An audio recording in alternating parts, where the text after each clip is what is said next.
Nshuti bakunzi b'umusaraba w'Umwami wacu Yesu Cg, mwese muduteze amatwi kuri ARABOHORA TV, turabasuhuje mugubwe neza, mugire amahoro ya Kristo. Tugize umugisha wo kubana namwe uyu munsi ku mpamvu y'ubutumwa bwiza, kuko ari cyo twahamagariwe n'Imana. Ngewe mureba nitwa Pierre Celestin wiringiye Imana, nahamagariwe kubwiriza ubutumwa bwiza mu itorero rya Kristo. Ndagira ngo rero uyu munsi nakire n'undi mwene data turi kumwe, hanyuma tuze kuganira ku ijambo twahawe n'Imana kubagezaho uyu munsi, ariko manje kumwakira kugira ngo nawe mumumenye. Imana ibagire neza. Murakoze cyane. Nitwa Evangeliste Misago Alfred, nejejwe n'Imana umutima wanjye kubana n'abakunzi ba ARABOHORA TV. Ndahamya neza ko Imana iri buduhana umugisha. Murakoze. Amen. Ndagira ngo Misago, urakoze cyane. Ndagira ngo tuvuge ku ijambo Kristo yavuzeho riboneka mu butumwa bwiza bwa Yesu Kristo uko bwanditswe na Luka igice cya 18. Hari umurongo aho ubwo yari arimo agenda baganiriza, bigisha gusenga udasiba, bigisha gutitiriza. Hari umurongo yasorejeho aravuga ngo mbese umwana w'Imana nagaruka azasanga kwizera kukiri mu isi, ku murongo wa 8 muri icyo gice cya 18 cya Luka. Atari nuwo wonyine, n'indi myinshi Imana yaduhishurira. Ubona ko hari impungenge Kristo yakunze kugira, azishingiye ku buryo yabonaga abigishwa be, uburyo bari bameze, cyane ko iki gihe bari bataranahabwa umwuka wera. Ariko noneho muri rusange akagira impungenge ngo mbese umwana w'Imana nagaruka azasanga kwizera kukiri mu isi. Icyo kibazo nanjye nicyo nibaza nkurikije none iki gihe tugezemo, cyane kubona ko wenda Kristo yibaza iki kibazo haciye imyaka 2000. Ariko natwe ibi bihe twinjiyemo, ibihe tugenda dusohoramo, bigenda bitwereka uko iminsi igenda itwara abantu n'uburyo abantu bagenda bifata. N'abavuga ko bizera tugenda tubona imico yabo nuko bagenda bitwara. Tukaba twakwibaza ngo ese kwizera kuracyari mu isi nk'uko Kristo yabyifuzaga agiriye impungenge? Uyu munsi Kristo agarutse yasanga kwizera yifuzaga ko abamwizeye bakabaye bafite ko kutaracogora muri bo. Icyo kibazo twaza kuganira tukibaza, kandi Imana yadufasha tukaza gusoza iki kiganiro twakiboneye igisubizo. Murakoze cyane mwene data Evangeliste Celestin. Iki kiganiro ni ikiganiro cyiza kandi kiraza gufasha abari kumwe natwe kuri ARABOHORA TV gusobanukirwa mu by'ukuri niba kwizera kukiri mu bantu gushobora no kubafasha kuba abana baho, cyane ko umwanditsi w'Abaheburayo mu gice k'10 umurongo wa 37 na 38 avuga ko hagisigaye igihe kigufi cyane, uzaza ntazatinda, akanakomoza ko umukiranutsi w'Imana mu gihe Kristo dutegereje ataraza azaba abeshejweho no kwizera.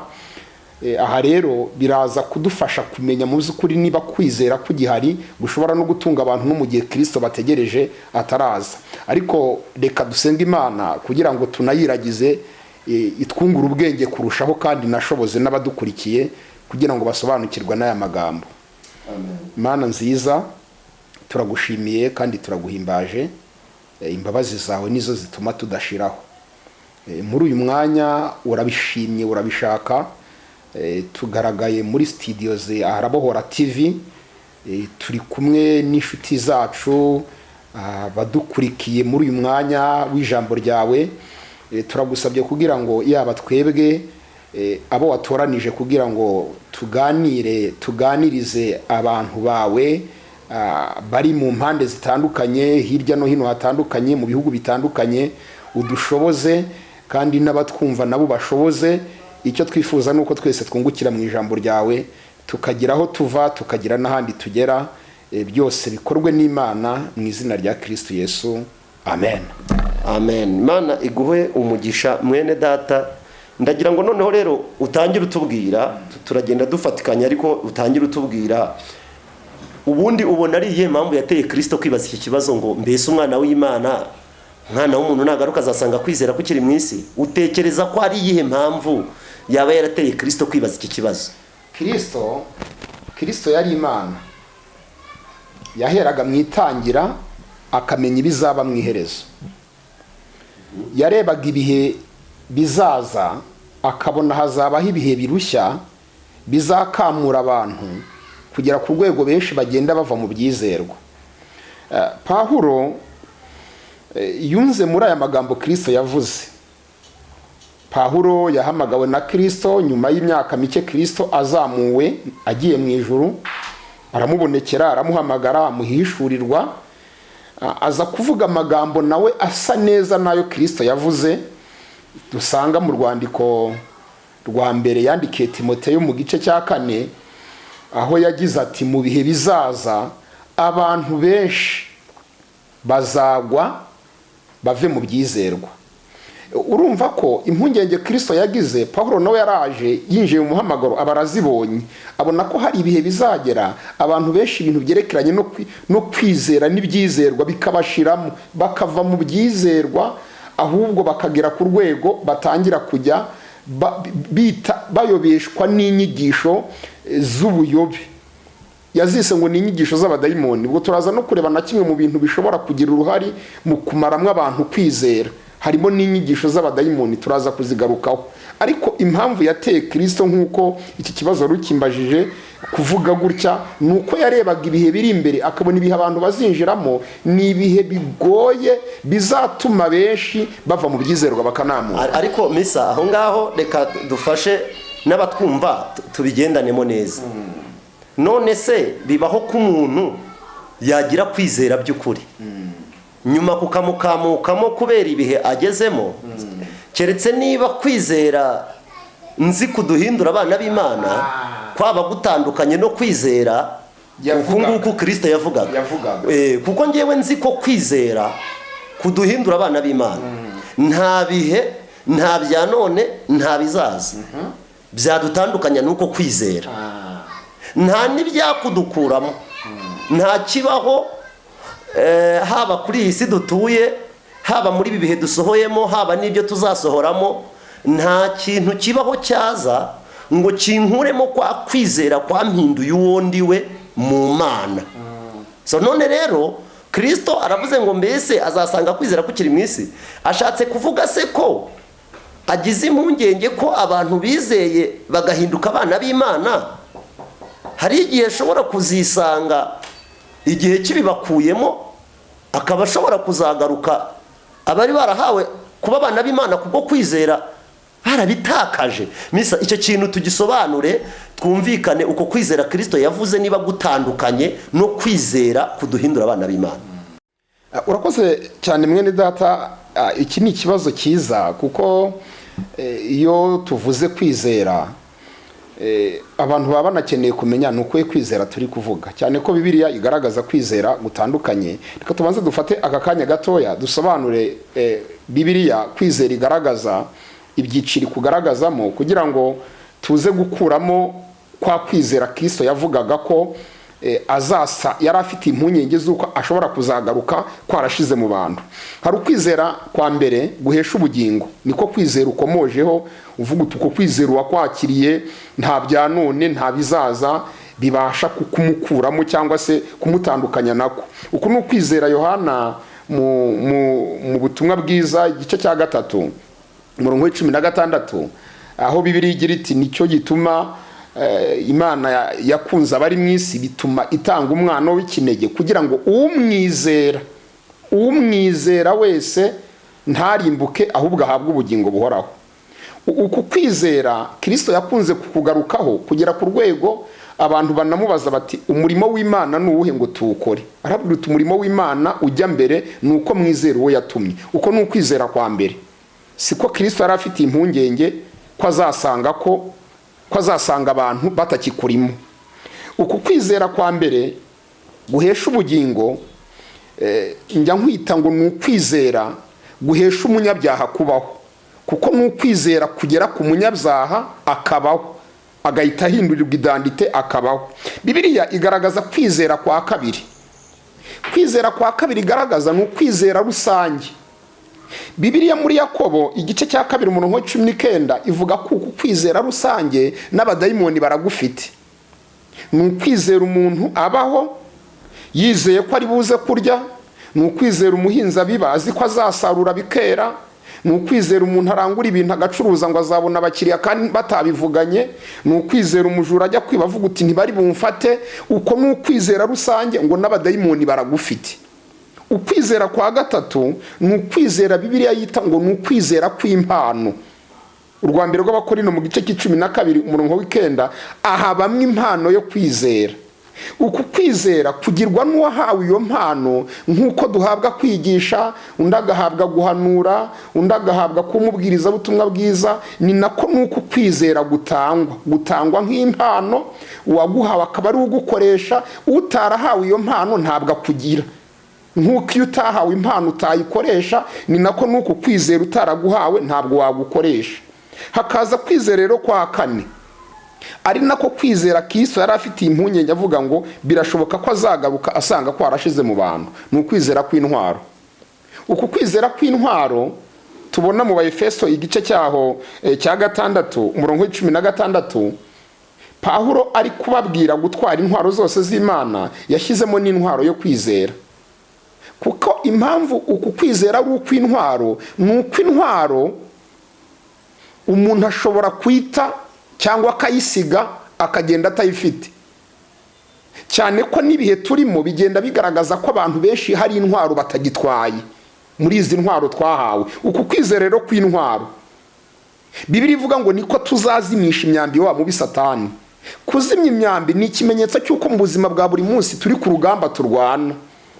Niba buri munsi turi ku rugamba turi kurwana, uku kwizera cyangwa intwaro yitwa kwizera niyo izafasha umuntu guhangana n'ibintu agenda ahura nabyo mu buzima bwa buri munsi.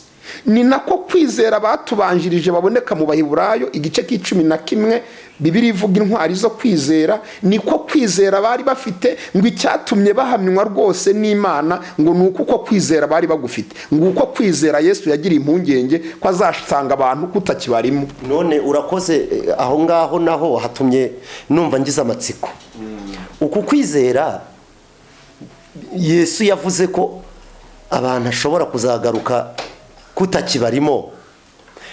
Ni iyihe ngorane bishobora guteza uyu muntu ukubuze? Kuko numvishe kwa kwizera kwa mbere uko twavuze kwaduhinduye abana b'Imana, kutugira abo turi bo kandi niko turi, kuduhesha ubugingo buhoraho muri Kristo Yesu, kuduhindurira identite nkuko wabivuze. Uko kwizera twemeranije ko atari ko kwizera Kristo yavugaga. Ariko ukabona ko Kristo yagize iyo mpungenge ati se nzagaruka kwizera kukiri mu isi, yerekeza kuri uko kwizera kw'intwaro, kwizera gutuma umukiranutsi abaho. None tukibaza ngo ese kwizera kw'intwaro ari nako Kristo yavugaga, bibaye ngombwa ko umuntu agutakaza, aho nta ngaruka byamugiraho? Ese ubundi bibaho ko umuntu yabana kwizera kumwe agatakaza ukundi? Ubwo reka ntandukanye uko kwizera wari uvuze, uko kw'intwaro na kwa kwizera kuduhindura abana b'Imana. Bibaho ko hari umwana w'Imana wabana nuko kwizera kwamuhinduye umwana w'Imana, ariko yagera ku kwizera kw'intwaro akaba nta kugira, akaba nk'umusirikare utagira intwaro. Ese ubwo waba ari umusirikare ubundi? Umusirikare utagira intwaro, utajya ku rugamba afite intwaro, akivuga gusa ngo ndi umusirikare ariko nta ntwaro, ndi kwibaza uwo mwana w'Imana ariko utabana nuko kwizera, ahubwo kwakamutsemo ugasigara ari igiki hagati? Icyambere Pawulo yavuze ko asigara ameze nk'inkugi imenetse. Ku byo kwizera asigara ameze nk'inkugi imenetse, kuko ahorana ubwoba. Ubundi umusirikare no mu buzima busanzwe, kimwe mu bintu bimufasha kumva ashize amanga, haba harimo n'intwaro ye yizeye afite. Yafite intwaro ye akagenda nijoro, akagenda ahantu hatabona, abavuga uti niba n'imbwa nishaka kundya n'impyisi n'intera ni icyo nahura nacyo cyose gishatse kumbangamira nakirasa nkitabara nkoresheje intwaro. Ingorane ya mbere yo gutakaza iyi ntwaro yitwa kwizera, uyu muntu ahorana ubwoba, yahindutse. Ubundi inkuge imenetse birasobanura ngo ibiri mu mazi iva. Inkuge inyura mu mazi, kandi iyi si turimo ni inyanja.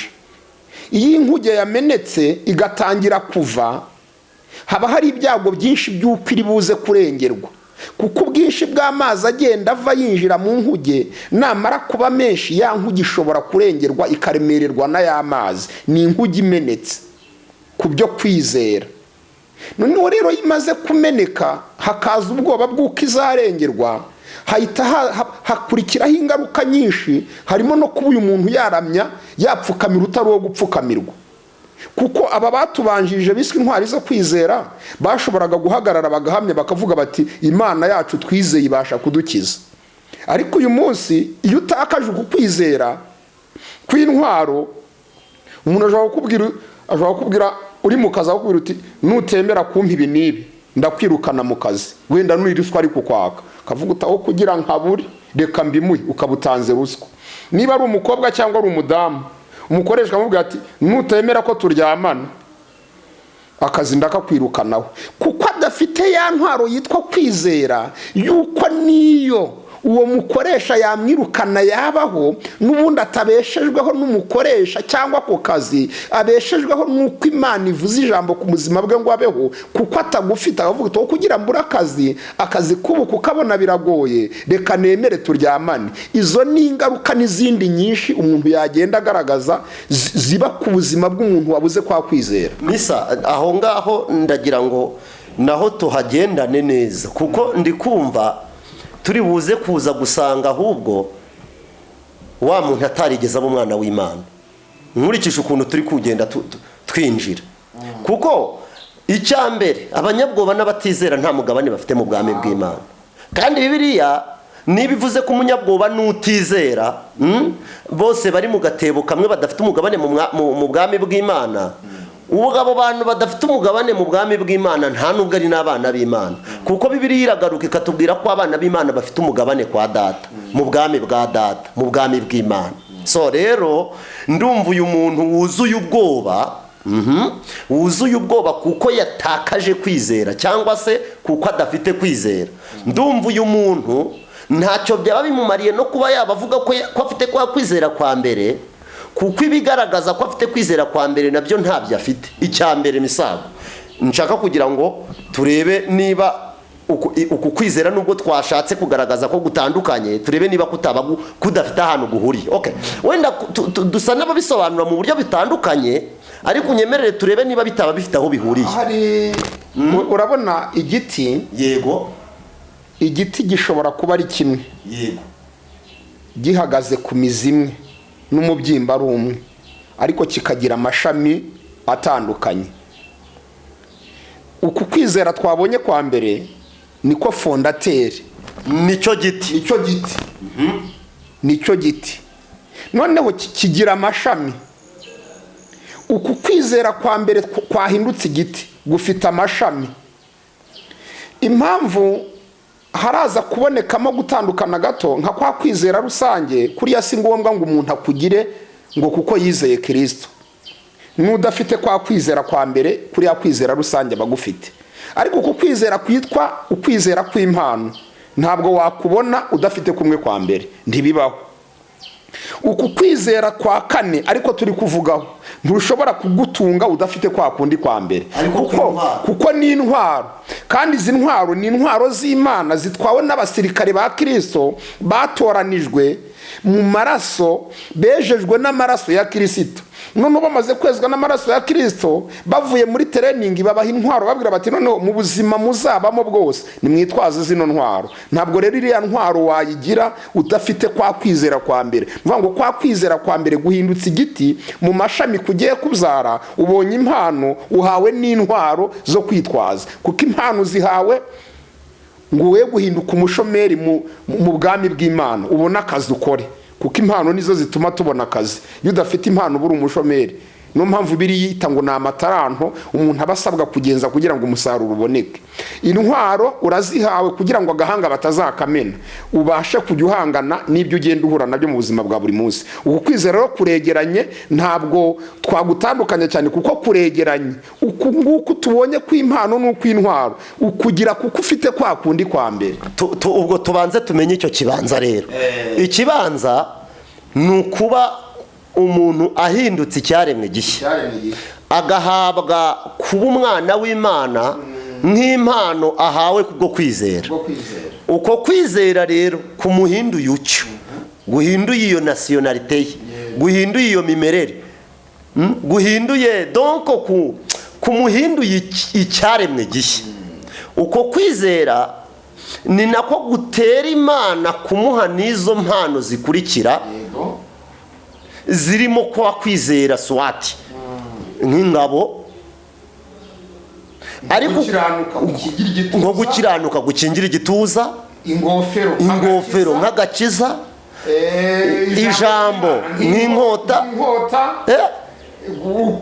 ukuri nk'umweko, wo gukenyeza. Ibyo bintu arabihawe. Ubutumwa bwiza nk'inkweto bwa buri munsi aho ugenda hose, ubutumwa bwiza, ubuzima bwawe bukavuga Imana.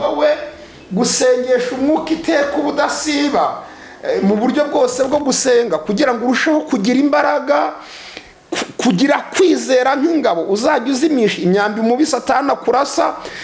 Urumva ko ibyo byose Imana irimo irambika wa muntu wavutse ubwa kabiri.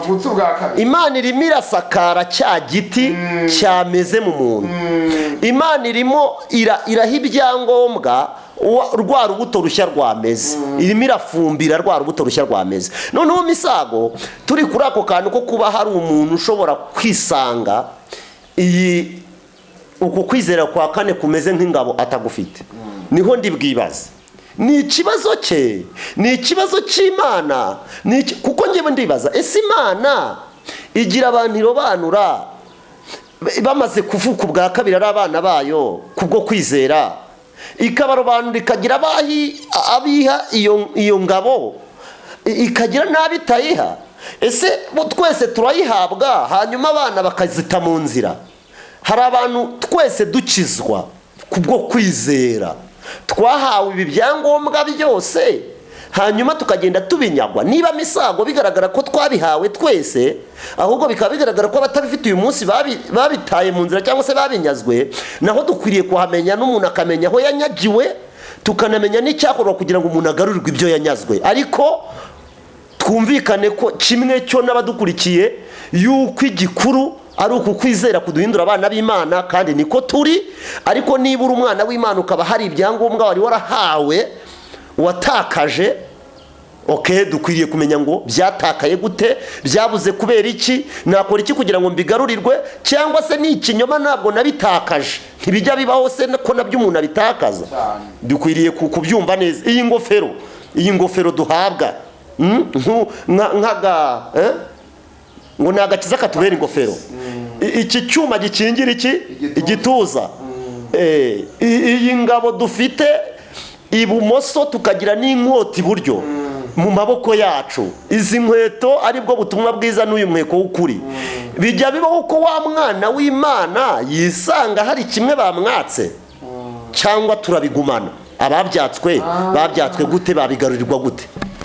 Ikintu n'abadukurikiye kuri Arabohora TV bagomba kumenya, izi mpano, reka mpere ku impano itangwa n'Imana ariko igakoreshwa n'umuntu, igatwarwa n'umuntu. Uvuga ngo Imana iguha impano ariko wihaye, niyo mpamvu Paul yavuze ngo impano y'Imana igengwa na nyirayo. Nyirayo yavugaga ntabwo ari Imana, ahubwo ni wa wundi uyihawe. Nawe uhawe iyo impano ugomba kumenya ukuntu uyikoresha. Ubwo ntabwo ugiye kuba nk'ababandi bavuga ngo umwuka agengwa na nyirawo, bashaka kwerekeza ko ngewe uhawe umwuka ari nanjye uri buwugenge nk'aho ari uwanjye. Umwuka ugengwa nanjye cyangwa ugengwa niyo wumpaye? Impano, umwuka ni Imana, ni Imana muri twebwe, kandi umwuka niwe utanga impano. Iyo umwuka aguhaye hari icyo aguhaye, icyo aguhaye gifite inyito. ampaye kwigisha. Yego. Niba umwuka ampaye kuba umwigisha, Yego. bashobora kumpamagara ngo njye kwigisha, nkababwira nti ndananiwe, ntabwo ndi buze, nzaza ubutaha. Nicyo nise kugenga. Yego. Kugenga ya mpano nahawe. Ndiyizi, ndabizi uko mpagaze, nshobora kuvuga nti reka njye kwigisha, cyangwa avuga nti sindi buze kubera ukuntu numva ameze. Nicyo bita kugenga, ariko ntabwo nyobora umwuka njye. Aho biragaragara ko harimo kwiha gahunda, kugira ubwenge mu byo ukora. Muri wa muhamagaro w'Imana bitandukanye na bya bindi abantu bashaka kuvuga ngo niba Imana ikubwiye ikintu ngo wikivuga ngo umwuka agengwa na nyirawo. Rimwe na rimwe ukumva iyo ntago ari Imana yabivuze. Bibiliya iravuga ngo ninde muntu wakanga guhanura Imana yavuze. Ninde muntu wakanga guhanura, cyangwa ninde muntu wabuza uhanura kandi Imana iri kuvugira muri we. Nta wacecekesha umwuka, cyakora wacecekesha umuntu wivugisha.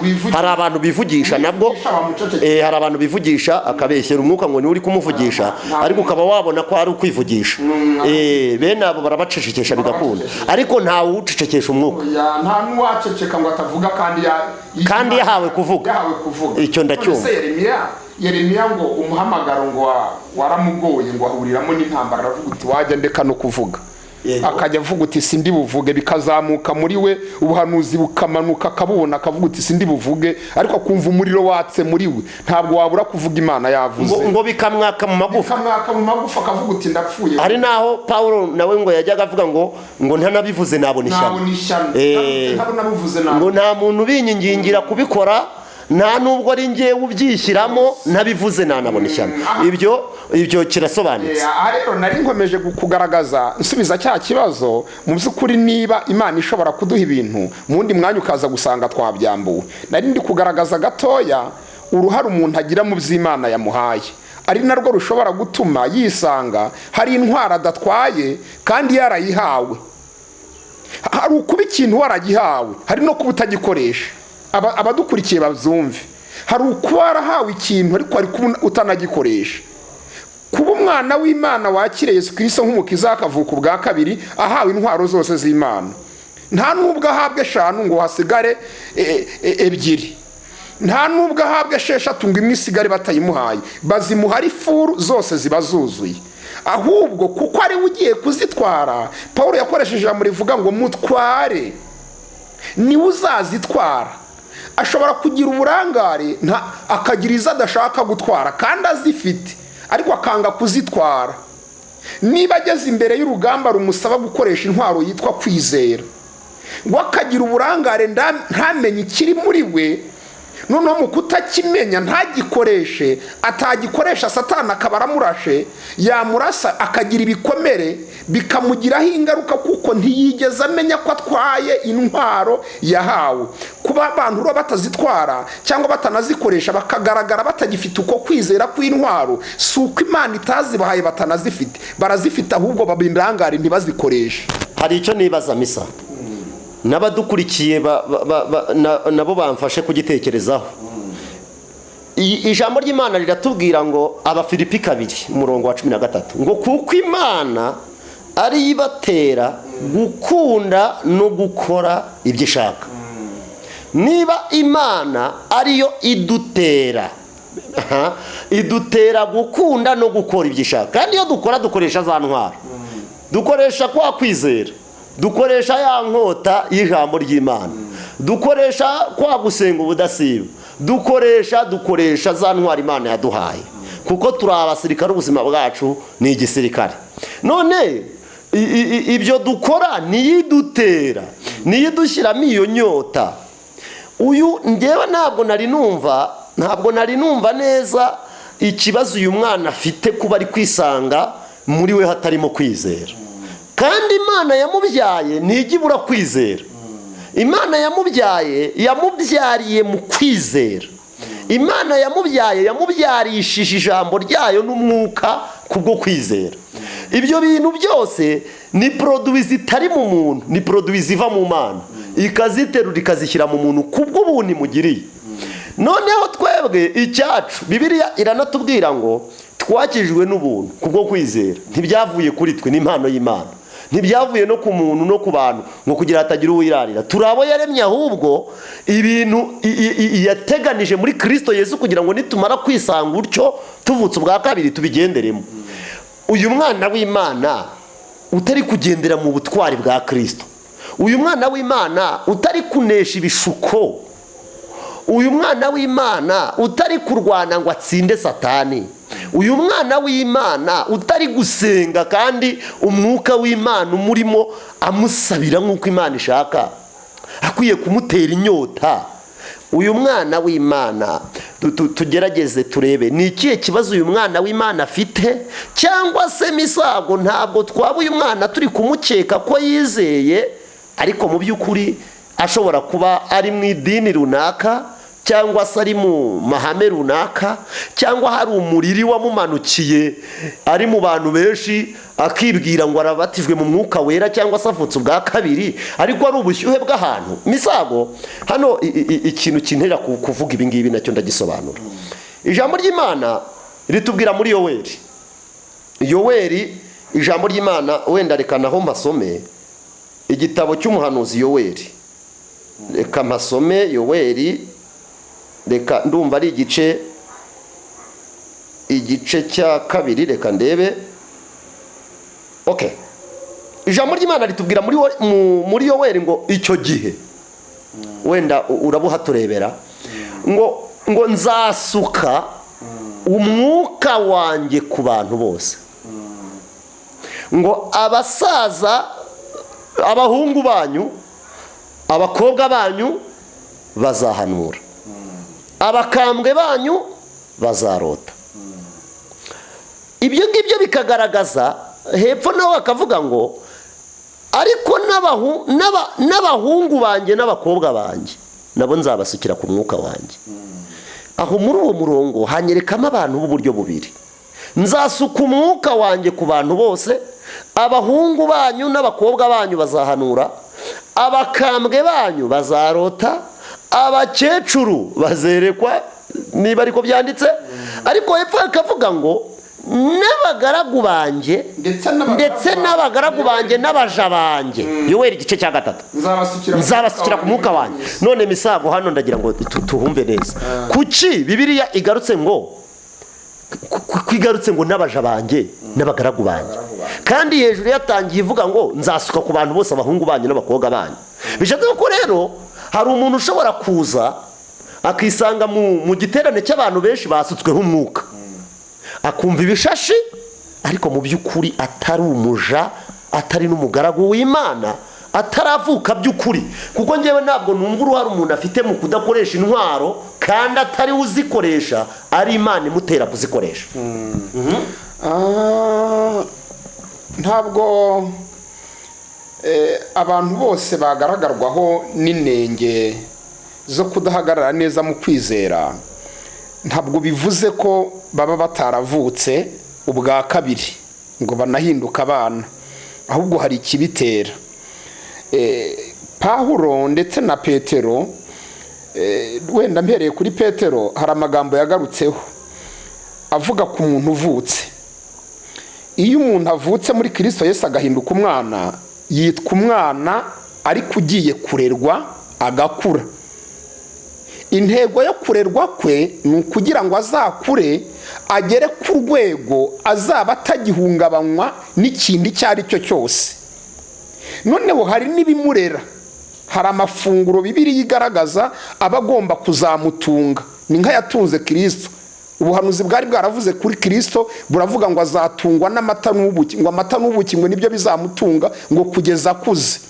Amata n'ubuki rero nk'uko ubuhanuzi bwagiye bubigaragaza ryari ijambo ry'Imana.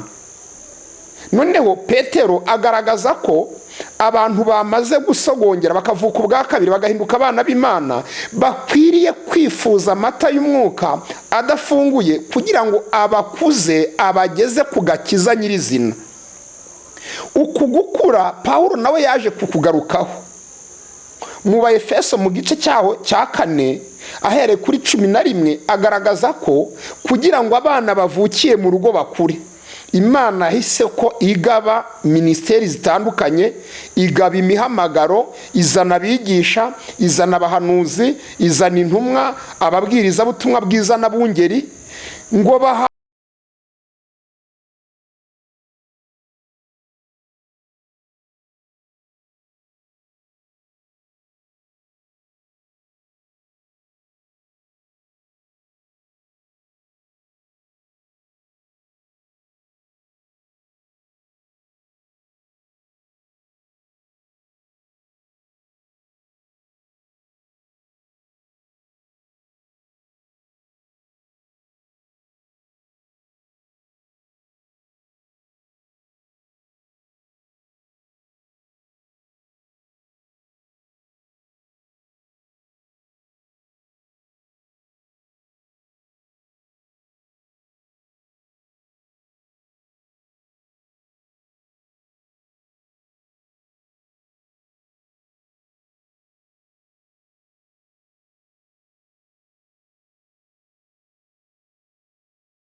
uriyeho tuzi twemezwa n'umwuka bitubamo. Nkaba nashobora wenda kubisobanura ku rwego rumwe nawe misago bitewe n'imyaka dutandukanyemo cyangwa bitewe n'uburyo Kristo yatwigishije mu buryo butandukanye, ariko hakaba hari ibintu by'ibanze amatorero amwe Kristo yita ngo inyigisho shingiro.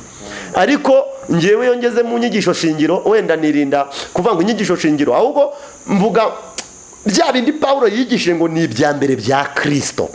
Ahandi umuntu ugeze muri Kristo Yesu ayishurirwa ikintu icyo ari cyo cyose. Ndagira ngo rero dusome wenda iri jambo riboneka mu Baheburayo. Misa wahandebeye wihuta. Hamwe Paulo yavuze ngo nicyo gituma tukwiriye kudahora mu bya mbere bya Kristo tukegezwa imbere aho dutunganyirizwa rwose, ngo ntiduhore tubigisha imirimo ipfuye, kwizera, ibyo bintu by'ibanze. Abaheburayo igice cya gatandatu rwose ndagira ngo tuhasome igice cya gatandatu. Nicyo gituma reka tuhasome Abaheburayo igice cya gatandatu. Nicyo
kwizera kudakamurwa n'ibihe muri twe.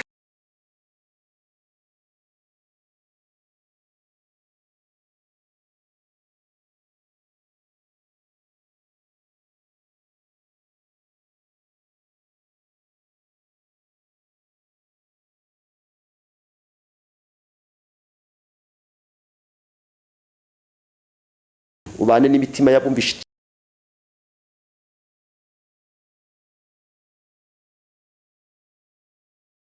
Celestin. Urakoze cyane Misago. Dusoza reka dutange contact, abantu bashobora gukenera kukuvugisha. Watangira utanga contact. Evangeliste Misago Alfred, nimero bashobora kutubonaho ni 07 8 2 52 19 70 07 8 2 52 19 Imana ibaho umugisha. Yego. Pierre Celestin Uwiringiyimana ni 078 28 36 35. Imana ibaho umugisha. 078 28 36 35.